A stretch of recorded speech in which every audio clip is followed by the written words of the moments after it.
Welcome to A Matter of Music. I'm Wisner-Johnsen. And I'm Beth Wisner-Jahnsen. I got my name. So, we are here to provide a unique space for musicians to gather tools, ideas, and education to help master this crazy business of music. Okay, today we're going to talk about sync. But first I want to tell you about a class we have coming up that's starting very soon.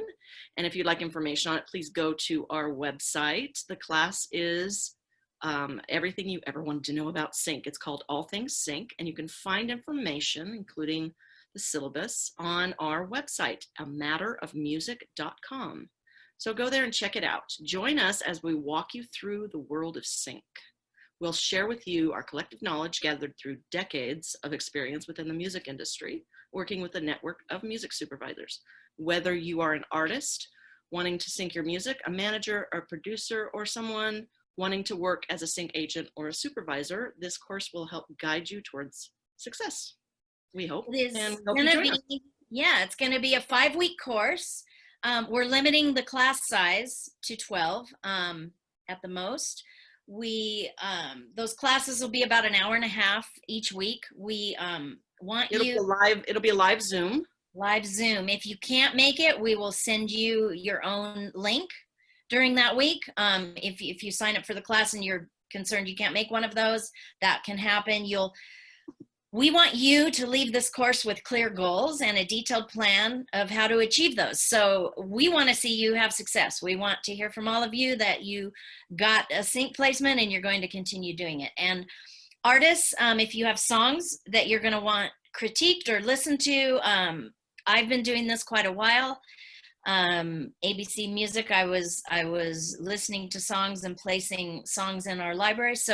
And I've been doing quite a long time. I know what people are looking for. So I will listen to up to 3 of your songs during the course and give you suggestions of how to get those ready for sync, or if they're already syncable. And at the end of the course, I wanted to add this, we'll also give you the option of doing another hour consultation, or 2 or 3 based on how many you want to purchase. Those will be $75 for Beth and I together. And that way we'll be able to, after you've done the course, if you want to go even further and ask some specific questions or have us kind of guide you and look at your plan and help you get that. So we want to make sure that this is a very interactive type class for you, and that, as I said, we want to make sure that you're successful. If you're successful, make sure all your questions are answered by the end of the class. If you're successful, we're successful. So that's how we're looking at this. So please join us. Please go check out our website at amatterofmusic.com and look at the classes page, and we look forward to seeing you. So today we are going to, speaking of sync, we're going to talk about that a little bit. We've already done a few podcast episodes on sync. They've been more of an overview. So today I just wanted to go over some of the specific ways that you can find to sync your music. In other words, a sync agent, a music library, directly to the music supervisor, record label. If you have a record deal, you want to make sure that they are going to have someone there that's going to be in charge of trying to get syncs for you.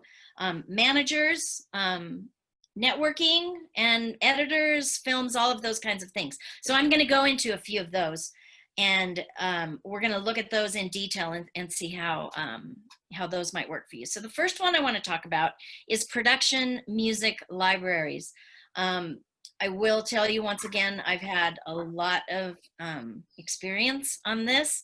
It's actually one of the ways that I got into the industry on the more of the executive side than being the artist and the person putting out music. And so I worked at a network music library in-house, and we would purchase music from artists, and this is generally called a buyout type of a deal.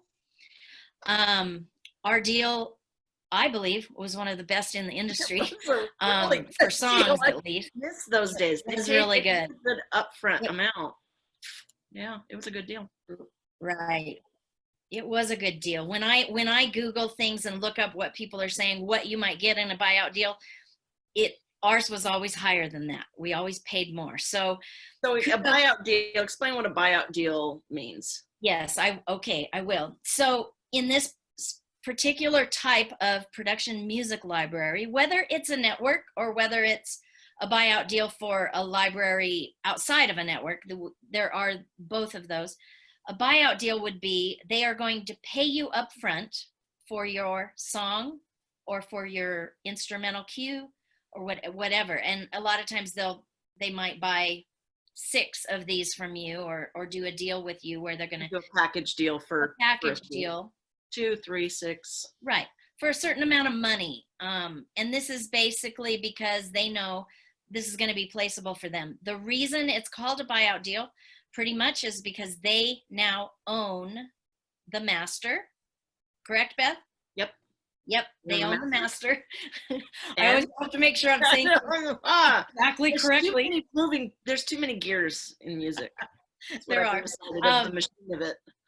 But the other side, the other place that they're going to own is your publishing. If you've listened to some of our other things, whether you have or you haven't, on the copyright side, which is the music and lyrics, there's the writer and there's the publisher. So if you're an indie artist, you might own your own publishing and you're the writer. If you're with a record label, you're going to own your writers, but the record label may own your publishing. Same deal it's going to split 50-50. It's 50% to one and 50% to the other. The ownership, right? Or what gets paid on it is right. Now, many people over the years have balked at these deals and not wanted to maybe get into them. I remember we had a guest on, Reggie Ham, who was talking about having a publishing deal. And in those publishing deals, when he did that, they owned that as well, and they still do. So he does not own those anymore. So I was thinking about that today, Dawn. When I lived in Nashville, everybody had a publishing deal. Right. Every songwriter I knew had a publishing deal. And everybody sold 10 to 15 of their songs a year. Right. So I want to be here to say that this isn't necessarily a bad deal. If you get a good amount of money up front, you're a very prolific songwriter or instrumental writer, and you put these in a library like this, you could start small if you want and see if you get any placements. But I will say this, the library where we were, they automatically had placements if we were buying their music because we knew that it was going to get placed. I want to jump in here and say something. So what you don't want to do is be a new songwriter and have songs that you've written from your life, from your experience. You wrote a song about your dying mother and then you sell it to a library. Please don't do that for several reasons. They're going to own it and they may never get it placed. They won't release it. It could be shelved.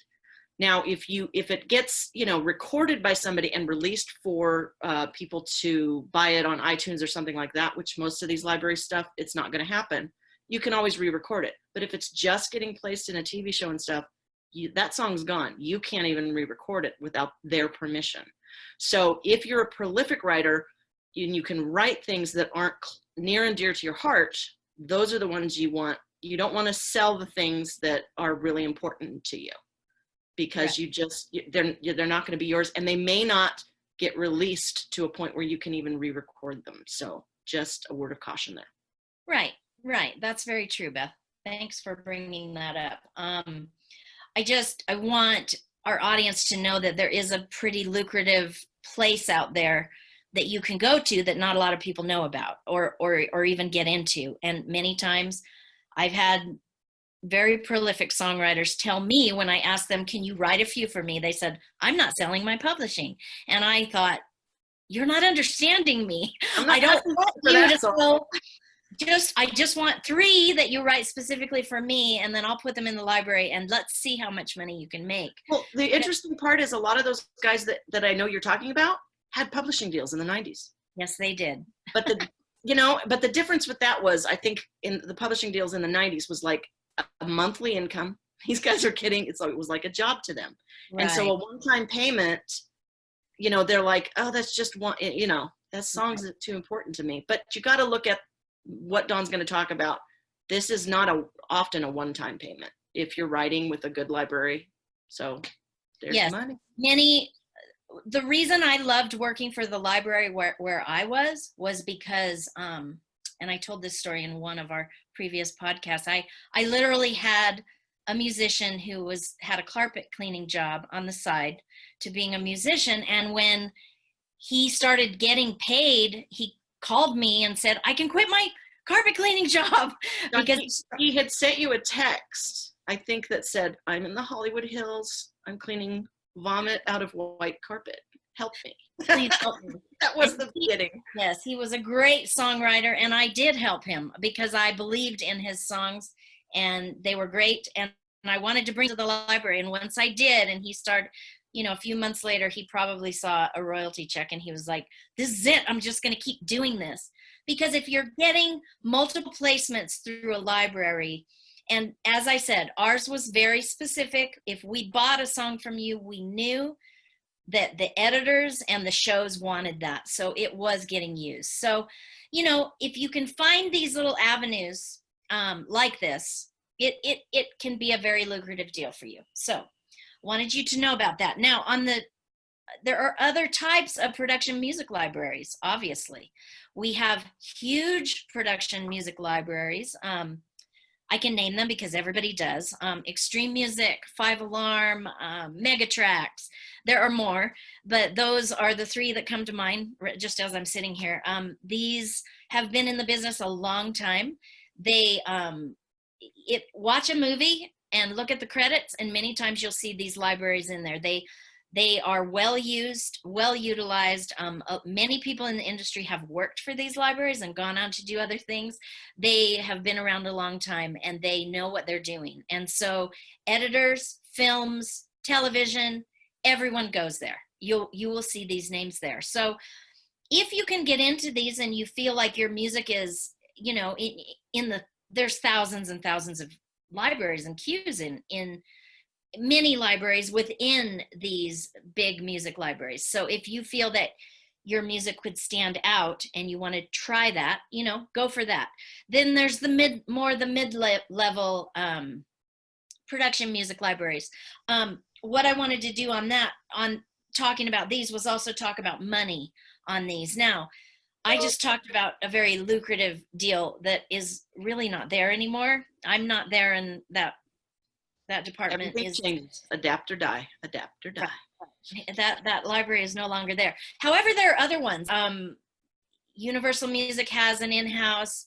Most of the big companies have in-house music libraries. So if you want to do some research and figure out who those are, you can always, you know, see if they're looking for writers.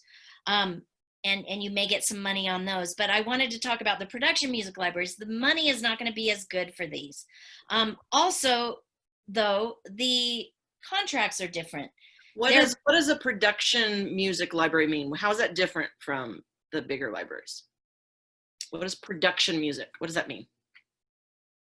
Well, some of the bigger libraries may call themselves a production music library as well, but your production music, yes, I know where you're going with this. I'm sorry. Production music is used more in background. Beds underneath things. They don't really go to these places for like the great songs or the features. Okay. Right. Yes. Thank you, Beth, for bringing that up. So there are many of these that you could get into. There may not even be an upfront fee for you for these. They may just say, hey, we're going to do this. The contracts, many times, they're not going to keep your publishing. They're not going to even take your publishing. They may keep all of the upfronts. However, there's just various deals that work in these industries. So you really need to know sort of how to read a contract if you're going to go into some of those. Or, as I always say, you can consult with Beth and I. If you say you find 3 different libraries that you're interested in and you want to go over those contracts and see which one might be the best fit for you. You could always hire us for an hour, send us the contracts, we'll go over that with you and explain to you what the terms mean and those kinds of things. Or take one of our classes or listen to one of our podcasts. So I say this disclaimer, we're not attorneys. no, we are not attorneys. We love to go over contracts and just point things out, like right. explain terms to you and things. We are not the only ones doing this. If you do not want to come to us as consultants, my main reason for telling you this, to look at it. Don't sign that contract without having someone in the industry look it over for you. At minimum, get somebody you know to look at the contract. And you can go on YouTube and they'll tell you the terms to look for. You know, there's all kinds of places that you can find it. If you want your hand held through it, Beth and I are happy to do that. Virtually in this period of time, we can only virtually hold your hand. Right. So I just wanted to go over all the different kinds of libraries. There's so many. There's even stock libraries, which is buyout, right? Yeah, that's another buyout. And these, there's a new kind of library within the last few years that is really going strong now. A lot of the films, student films, different places like this will use this. They pay a yearly fee, couple $100, and they can use everything in that library. So I don't know anyone personally who's done that, so I can't give you a lot of feedback on that, how that works, how you will get paid, or all of those kinds of things. But once again, look at the contract and see how that's going to work. I know, Dawn, even some websites will have, website places will have stock music you can use on your website. Right. I think YouTube might have some stuff that you can use. They used to. Right. So there's all sorts of places. Yeah. Today when I was thinking about this and going over it, there is a non-exclusive library deal that I remembered, and I'm looking over at my notes because they don't give you any front end. If you've written something that they really feel like they could get placed or whatever, they may want to put this in their library and shop it out. It sounds more like it's a boutique kind of a library where you would sign, maybe a year deal to see if they could get anything for you. I'm going to talk about sync agents next, but so that could kind of be like a sync agent, but they've also said that there are libraries that are doing this, and it's a non-exclusive deal. So many times, non-exclusive deal, they pay you. I'm confused. I'm sorry. They don't even pay you on the front end, but if you get a placement, I'm sure that for that they're going to take a portion. But it's non-exclusive, so you can be in other places, right. Which you need to be careful about that as well. We do. In this business, you need to be very careful. I just wanted to mention it because I've seen it come up a few times, and so if you see that, you might also want to ask some questions. I want to ask some questions. I know. I want to see that contract. I know. Beth and I don't have time to look at all of the libraries. I wish I did, and I could tell you some. I know, I'll just say off the top of my head, Marmoset is one. I've mentioned them before. They're in Portland, Oregon.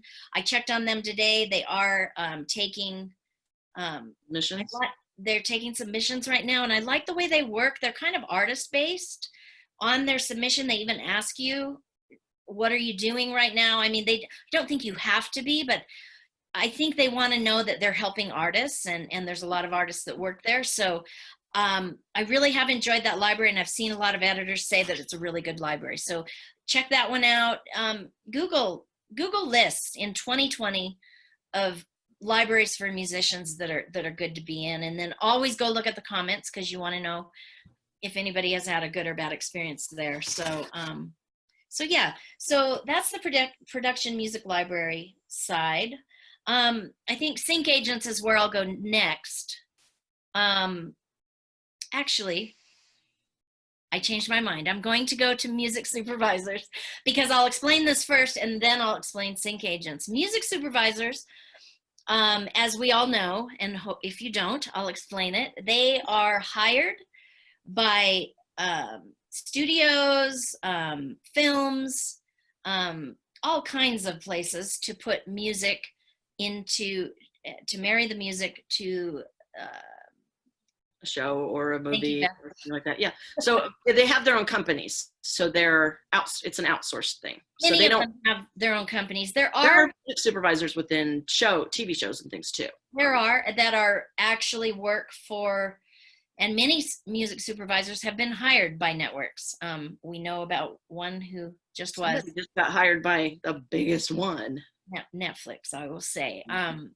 Grabbed one of the music supervisors who's been working independently and has her own company for a lot of years. So those type of things will happen. And I venture to say they're still very accessible to you because that is how they've worked. So music supervisor can encompass a lot of people. Now, we were considered music supervisors at ABC Television because we were sending playlists to shows, and we were handling that for a lot of our shows. So the gamut can be huge. But music supervisors you're going to want to get to, probably if you want to get your music in TV, films, those kinds of things, are going to be the specific music supervisors Beth was talking about. Many times they have their own companies, or they're in a group. There might be 3 of them under one company that are all working together. And so you can access music supervisors on your own as an independent artist. If you do, a word of caution to you: you need to do your homework. You need to know exactly how they want that delivered. It's not hard to find. Google them. They are interviewed all the time. They will tell you. Their website may tell you. Send us a link. Disco is big right now. Pardon? Disco is big right now, right? Disco is big right now for those. This is a platform. It's disco.ac. And this is a platform where the music soups have their own account. And if you send them a disco link, they open it, it automatically jumps into their account. They can get rid of it, but the reason they do this is because it's a good way for them to catalog everything. Also, on disco, they are used to the way it's laid out, and you can lay this out in the exact way the music soup is used to seeing it. Everything is there. So you can go look at their account or their setup? You can't specifically see their account. How do you know how it's set up? What I mean by that is disco definitely has a way that you formula. put everything in, a formula that you put in. Okay. And that is why disco was probably, I should go look, they were probably started by people who had worked with music supervisors or were music supervisors and knew we need something that, yes, that is across the board. Beth and I know. Dropbox. Oh gosh. I don't like Dropbox. I like iCloud. Dropbox.net. Do we use that one? What do we use? This is a way. You send them a drive. It doesn't work on their computer. It's right. Many times if they like a link that you send them, say you don't have disco, so at first, or say your first thing to them is just like a SoundCloud link where you've got 3 songs specifically for them. They may email you back and say, do you have disco? If you do, here's my disco link. Please send it here. And so that has happened with me. I know soups that have that, but they're not going to advertise that for everybody, but they will. It is accessible, and then they know that's where it's going to go. So that's just one aspect of pitching to music supervisors for yourself. The biggest thing that I would say is to make sure you are a one-stop, and you need to say this to them, that specific line. One stop. One stop. And what that means is, coming from an independent artist, they know if you send them a song, they're gonna, and they send you a request for use, you're gonna say, yes, good to go. I mean, obviously they're gonna offer you. I'm gonna say this: do not say you're one stop if you don't have your ducks in a row. If you have co-writes and you haven't asked the co-writers, or you don't have permission to make this deal on your own, don't say you're one stop. They come to you, they'll never speak to you again. Don't do that. So you want to be a one stop. She's saying make sure you say you're a one stop, but only if you are. Make sure you are. why don't you go into how they can make sure they're a one-stop when they So, send it? okay. So if you're an independent artist, you don't have a publishing deal, you don't have a record deal, you write a song, you own it. Say if you write a song by yourself, you own it, you record it, you pay somebody to record it for you, you own the master. So you have the master, you own all that. You have the publishing and the writer's side because you wrote the song all by yourself. You paid somebody to record it and you own everything. You own the three sides. That's a one-stop. If you co-write with somebody and you say, we're going to split this song, they own 50% of that. Now, it can go different ways. They own, 50% of the writing and 50% of the publishing. If you then go out and you pay for the recording and they're not involved, then you'll own the sound recording, the master. So there's two sides that they're looking at when they want to sync something, the master recording permission for that and the publishing permission. So when you're in the studio working with somebody or when you're in, a writing session, make sure you have your paperwork done. So when I say paperwork, you need to have a split sheet. A split sheet is just a one sheet of paper that has, and if you take our class, you'll get one from us, but you can find them somewhere. It has the information on it. It has the date, it has the name of the song, it has the people that were writing, and it has a place for you to put the percentages. So if you came in with 50%, the song halfway done and somebody, helped you with it, maybe they only get 20%. So you need to have all that stuff. You also need to discuss with the other songwriters because they will own their own publishing. If they own their own publishing, I should say. If you work with a songwriter who has a publishing deal or is in a record contract, be careful and make sure you're clear to go.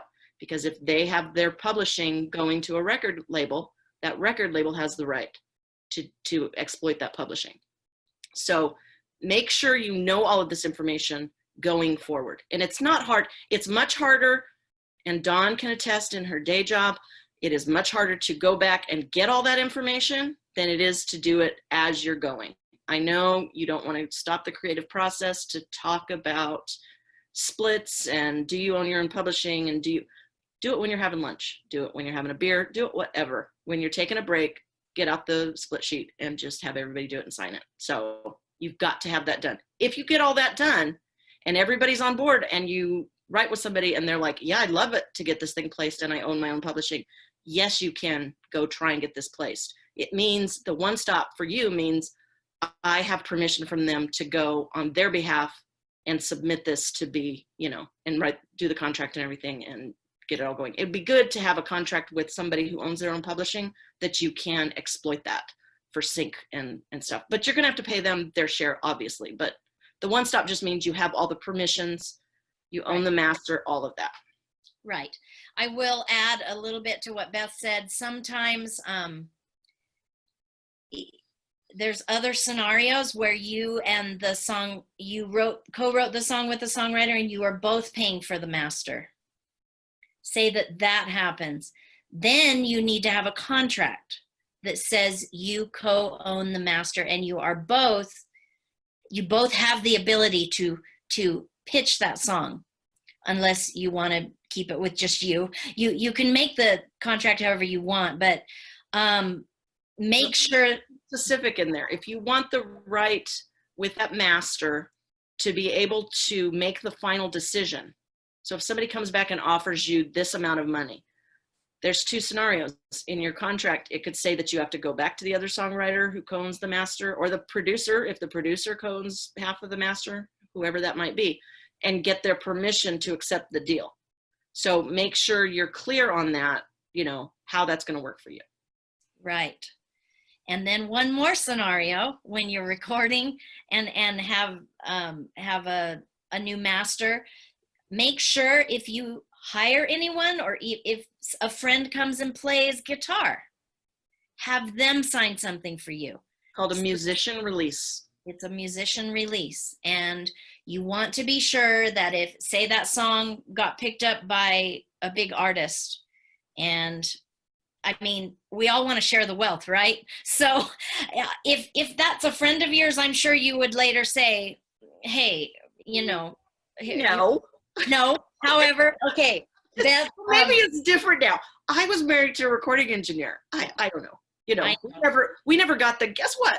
We made $500,000 on this thing. Would you like a bonus? However, Nobody ever gave us a bonus. I'm just saying. this is another podcast, but let me say that now things are happening where these people are getting paid now through Sound Exchange. A little bit, but it's something. It's something. And even the producers, engineers, all they need is a letter of direction from the artist. And if you are a producer or an engineer, please look up letter of direction and get this from every artist you work with, and whether you are paid or not. Letter of direction is different than getting a release from them. So you want to get a musician's release, right? And you want to get a letter of direction, because the letter of direction is talking about the back end. If it gets played somewhere, there are places we will go into in other podcasts and our classes that will explain to you how people are starting to get paid from other avenues. So just more paperwork to fill out. I know. Are you all so confused right now? Letter of direction. I'm confused, and I've been doing this for 35 years. Guys, this is a crazy business. That's why I say that at the top. It's constantly changing. Yeah. There are new companies springing up that are, and the law keeps changing. They're trying to fix things. They're trying to fix, you know, hey, why didn't all those guys that played on all those records for all those years, and, you know, millionaires were being made, why weren't those guys getting a little piece of it? And they're starting to now. So right. So back to the music supervisors. So that's where we started.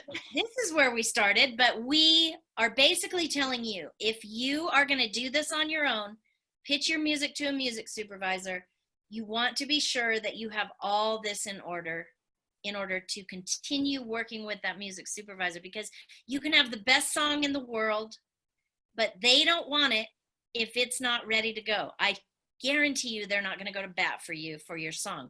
They're too busy. They'll go to the next guy with the next things move too fast. They move fast. So if you have this all in order prior and you want to start reaching out to them on your own, that's a great way for you to do it.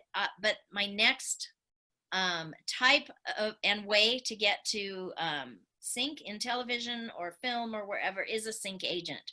These also have sprung up in the last decade, probably because of hard to clear music. So it's a sync agent's job in the beginning, if they're taking music from you, to be sure that everything is clear, because they are really going to bat for you. So this sync agent is going to want to ask all of these questions that we just asked of you in these recordings. How did this go down? You know, did you pay your producer? Did you not? They're gonna get all this information, and they're gonna want to see all of the forms that we just talked about. Once they know that that is free and clear and ready to go, they're gonna want to put you in their library. The other good thing about a sync agent is that the music soups really do trust them, and they are their friend, because they're actually helping the music supervisor in a lot of ways to clear all this stuff, pre-clear all this stuff. And we had this happen in our company. One Tree Hill was a show that kept using our music because they knew every time they reached out to us, everything was good to go. Within a day, everything was signed, ready to go. And they knew that. So they continued coming to us once we got the first placement. They liked our artists as well. They liked our music. And so they like to hear yes, not no. They do. And we knew ahead of time. You know, we checked with our artists. If this is a cable show, are you willing to go? If this is this kind of thing, are you willing to go? We knew what those artists wanted. So that's what sync agents do. They're out there to do that. And really, they are your friend as well. Now, money on this side, they are not, no money is exchanged on the, when you go in. You don't hire a sync agent and pay him $100 or. Nope. And they do not pay you anything. Yeah. Yeah. They are wanting your music because they like your music. They believe in your music enough to take it on. They may need your style. I know I'm currently working as one, and there are certain styles that I need that I don't have right now. So I want to make sure I'm covered in all the styles in case a music supervisor might ask me for something. So how do they get paid? How does the artist get paid? How does the sync agent get paid? How does the sync agent get paid? Back in the day, there have been all kinds of ways that this has worked over time as well. It changes. Right now, they are going to take a percentage of the front fee that you're going to get from the placement.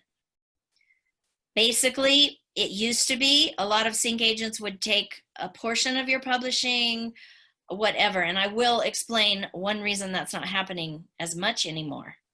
Publishing is really one of the only ways that people are getting paid. So sync agents have backed off on that now, understandably. And the reason for me, if I was only going to be a sync agent, I wouldn't do that. There's not enough money in it for me. I have to do other things. I really enjoy doing it, so that's one reason I want to. You know, I love gathering the music. I love watching the TV, figuring out, you know. There's not enough money in it, so what do? Volume. Yes, they do. They do. It's volume. Yeah, so I'm really hoping it's a different kind of a world right now. When I spoke of publishing, it used to be, and even in our deal, we had a portion of the publishing for that song. Just we had a portion of the publishing. This used to be something that happened. I don't think people are doing it anymore. We would rename the song. Yes. We would rename the song so that if we got a placement with it, or when we got a placement with it, we would rename the song. Right. So that artist could then take that song and do something else with it, because we only placed it in the specific show.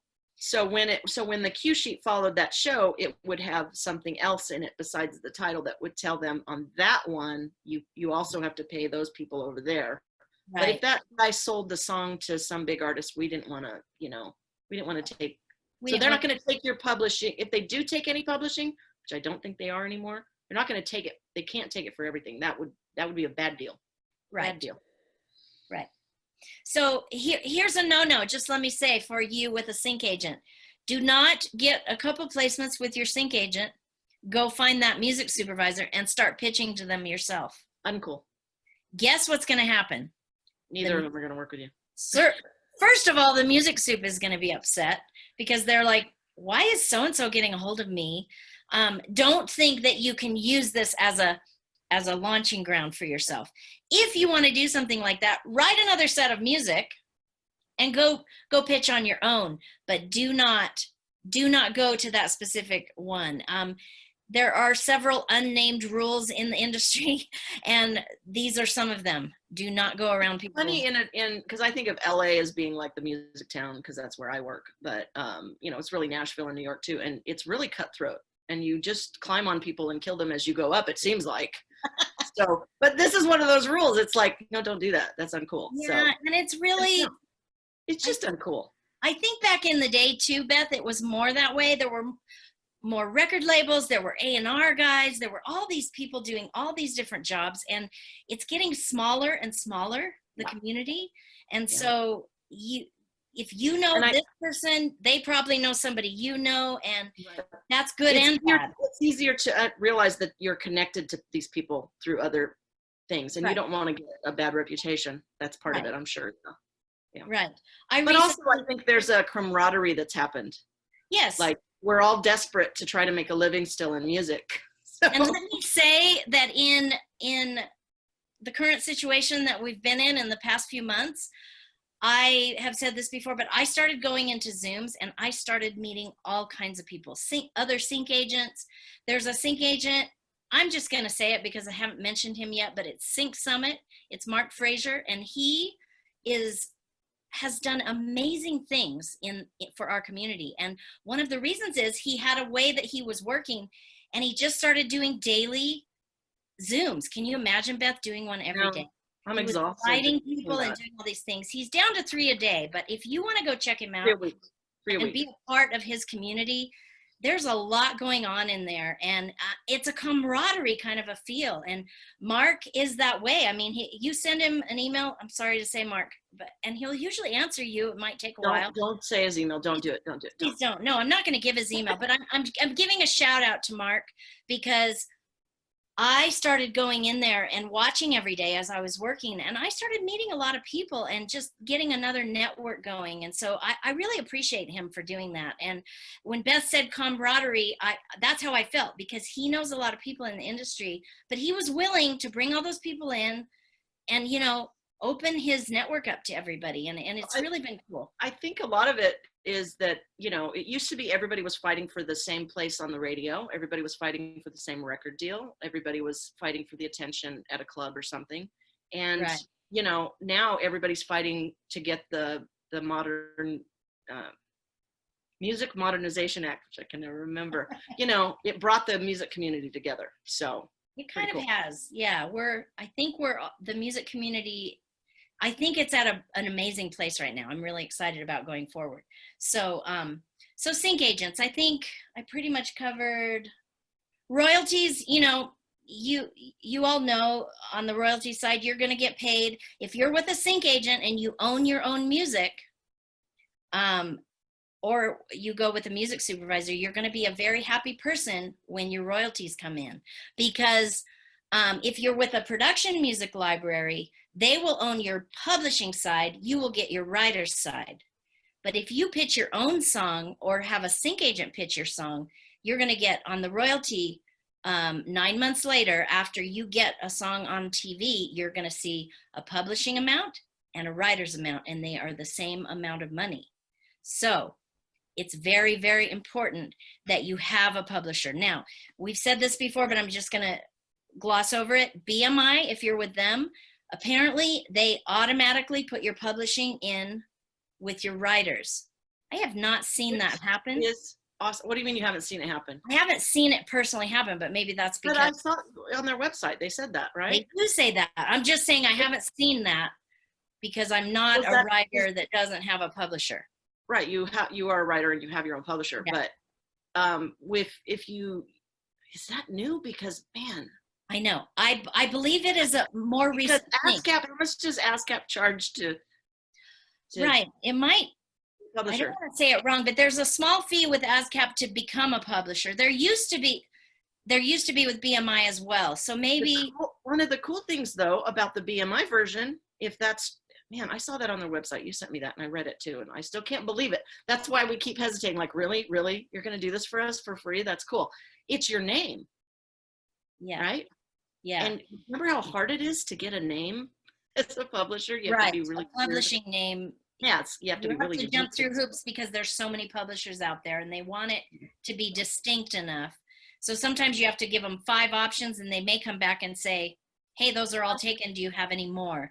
Yeah. If you're signing up to be a publisher with a PRO is what I'm speaking of. So, but ultimately my point was, if you own your own publishing, make sure you know that if you have a TV placement that you are going to get paid the publishing. You can always call BMI, get somebody on the phone and say, please explain to me how this is going to work. Here's what show I got on. I know I'm going to get a writer's royalty. Can you guarantee me that I'm going to see that publishing side? And well, again, I'm going to say this again, and I'm sure I've said it before. Before you get something placed, know how fast the music world works with TV. It moves fast. Once they decide, yes, they want to place it, it may be the day of the show, the day before the show. Make sure you're already registered with the PRO and that song is registered, because it's going to go on the cue sheet, and that cue sheet follows the vehicle, the show, the game, whatever it is. You need it on a cue sheet where it is located, so you can get both of those sides without having to go find it and fight for it. Right. The cue sheet is pretty much your vehicle. Is this a right way to say it? Or would it be, is the cue sheet like the people in the vehicle? Anyway. So, I think it's like the trailer you're pulling behind. I haven't been drinking either. I don't know. I was working on a real estate thing for copyright today. I'm like, what's the real estate like? It's like air rights. Yeah. Okay. What I wanted to say about what Beth just said is the cue sheet is your friend, and it follows that. It's married to it.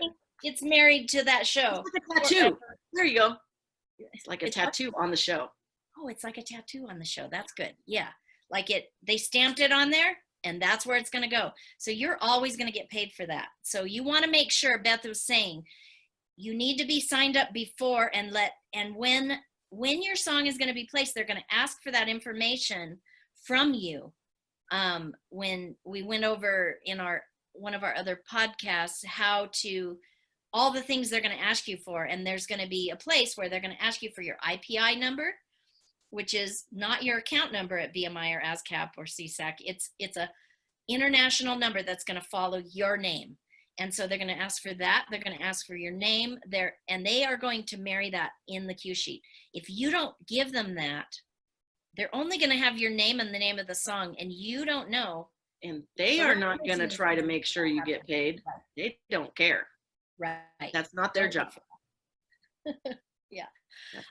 Some other ways, these are a bit more obscure, but I just want to go over these. A manager many times can be someone who has experience in the sync field. And so if somebody comes to you and they do want to manage you and you know that they have this experience, that might be a reason you might want to go with them. You know, they could be someone who could help you get your music out there. Editors are another thing that we've talked about, the stalking of these people. You don't have to do that. I just think it's funny. Sorry, editors, if you're listening. But editors put in temp tracks. And so if you know a few of these, if you're going to college right now, hang out with the producers and the editors that are in that track and become friends with them and stay friends. Buy them dinner. Right, buy them dinner. Let them know when you're releasing music. Ask them what they look for if they're doing, projects and different things. Yeah, what did you say? This is a good way to meet people. Student films too, right? We talked about this before, but USC, UCLA. There are so many film schools actually. Those are just in California. Those are just the big ones in California. But I will tell you this, so many times when I see producers and editors or anybody, it's like, oh, they went to USC, oh, they went to UCLA, or the Berkeley people are there as well. Yeah. There's also there's some smaller ones like LA Film School where my son wanted to go, but we couldn't afford it. Right. Very nice school in downtown LA. And, I don't think they have like a music department. I don't think they do. You could, I was going to say you could go to Amoeba, which is across the street, but it's not there no more. It's not anymore. It's somewhere else. It's going to be. Right. Anyways. So creative. So these are some creative other ways. The last one is a publisher. The publishing deals have changed so much that we're not even sure how they're working right now. Do they exist? They do. Okay. There are people hiring, especially songwriters, I would say. People are still looking for good songwriters. And so there are companies, a lot of these are in Nashville. Nashville is a songwriter's town.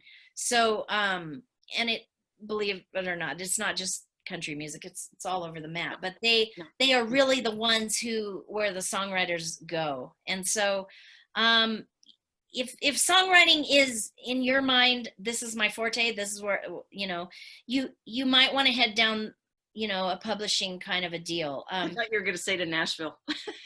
You were going to say go to Nashville. You don't have to go to Nashville. You can find everybody in other ways now. It wouldn't hurt to go there, but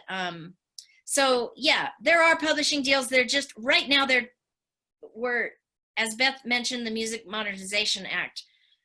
I have high hopes for what they're going to do, and I hope they really do it, but they are trying to restructure how everyone is getting paid. So right now, publishers aren't completely sure how it's all going to work going forward, but, publishing is king right now, Publishing is it. There used to be, you wanted to own the master, you wanted to be the songwriter, you wanted to have some publishing. And those three things, everybody could make a little bit of money.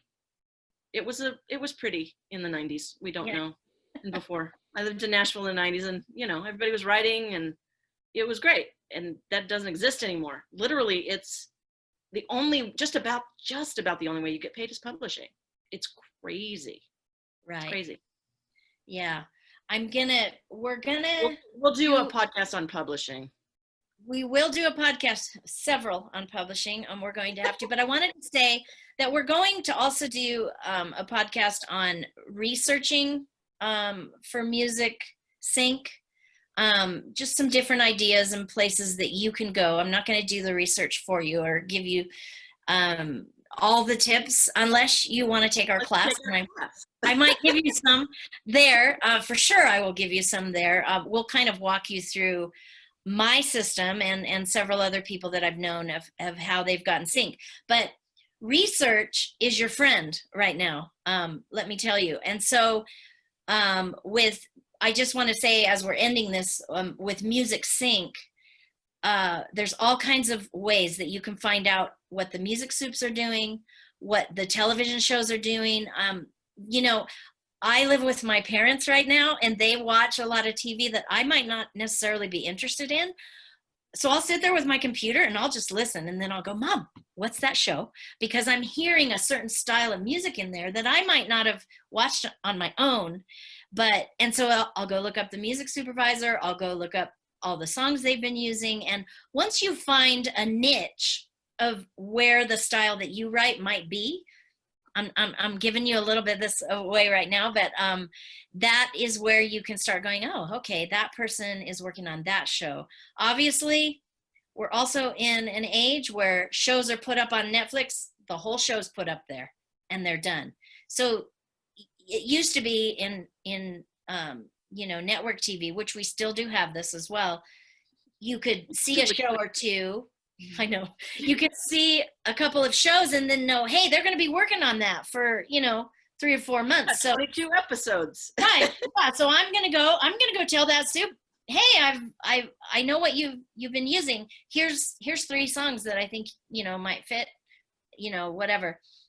Anyway, you know, everything's changing right now, so it's kind of a thing you just got to. Well, if you see a Netflix show or Amazon Prime show or something, you've got, you know, everything's out there. Then you've got to follow up and find out, is it getting a second season? If it does, right. Find out when it's, you know, there's all these tricks, but find out when it starts. And I heard somebody say this the other day on a podcast. She's a music supervisor now, and she said she went to Belmont University in Nashville, and then she started getting jobs, not necessarily what she wanted to do, but she said the thing I learned the most about working in all the different jobs was how to research, how on the fly to listen to what somebody needed and run off and try to do that, because she said, that's what I do now. I literally still do that. Even when she's trying to get the jobs, you know, the music soups, the entrepreneurs, they have to find the shows that are coming up in the studios, and they have to pitch themselves, you know, pretty much. So anyway, she said that the one thing that she learned how to do early as an intern was research. And that's been the thing that has helped her the most. So I'm giving you another tip here. Learn how to research and do it as much as you can. So I think we covered all of the places that you can go try to get your music synced. I want to tell you again to please go to amatterofmusic.com. We are doing a class very soon on all things sync. It's going to be a 5-week class, and it's a very small class size. It's very interactive. We want you to succeed, so we're going to work together on that. And I will listen to some of your songs, let you know if they sound syncable to me, other things that you could do to them to make them more syncable. It's going to be a lot of fun. So Beth and I will be with you every week on that. And go check it out. We kind of list what we're going to cover week by week. And so you can see if it's, you know, something that you're interested in gaining more knowledge. And we would definitely go in depth. Right. If you're not interested in that, we're going to do several other classes coming up. Songwriting class, publishing, copyright, how to get everything in place for yourself. We'll probably do a production, you know, we're going to do so many. Marketing one, Yes, marketing. But I also want to say, if you don't want to or can't take our classes, please keep listening to our podcast or watching on YouTube. And if you can you just give us a little review or a 5 if you subscribe, even if you don't plan on listening a bunch, it will help us out a lot. And right now we just launched not too long ago. And if you can subscribe and download, we will love you forever, because that'll show that people are We're easy. It doesn't take much. It doesn't. We're just asking for your help. We're going to help you. So please help us if you can. I would appreciate it. So it's been great having you here today. We're back. very happy you joined us. Please come back. And thank you for tuning in to A Matter of Music.